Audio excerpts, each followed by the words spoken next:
Accueillir la chargée du développement de Pâtismatic, si je prononce bien, Betty Vergniaud.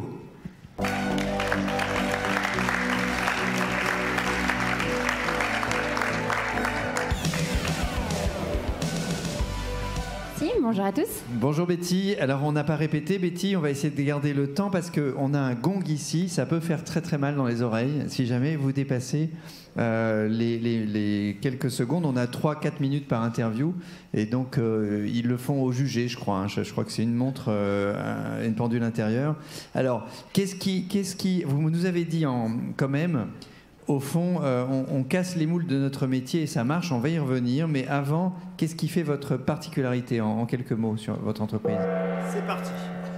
Une entreprise familiale est déjà RSE à la base parce qu'elle veut être pérenne. Donc ça, déjà, toutes les entreprises familiales qui réussissent aujourd'hui sont pérennes.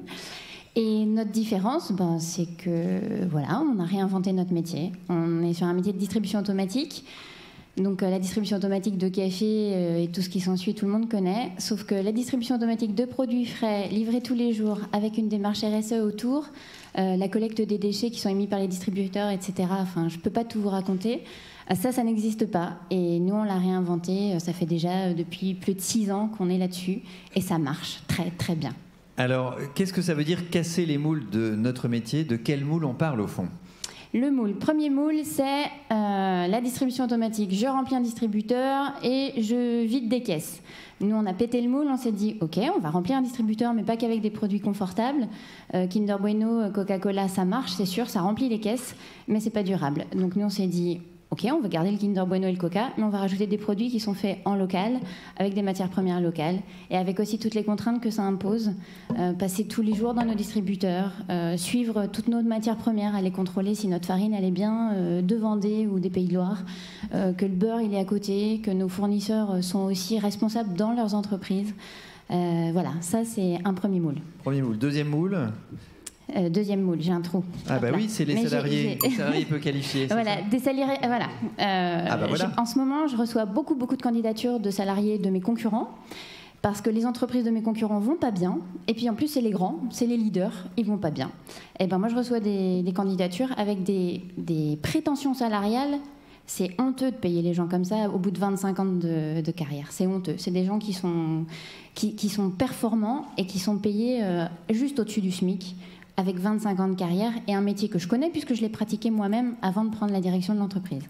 Donc voilà, deuxième moule, nous les gens ils sont bien payés chez nous, on paye leur mutuelle à 100% et tout y quanti, enfin voilà, je peux pas non plus. Il y a aussi des chèques cadeaux, chèques vacances, l'intéressement. Et bien sûr, tout ce qui est traitement des déchets, comment vous travaillez là-dessus? Alors le traitement des déchets, donc il faut investir évidemment. Donc on a des véhicules sur mesure qui nous permettent en une seule intervention de remplir nos distributeurs de denrées alimentaires et de récupérer les déchets qu'on a collectés dans des machines spéciales.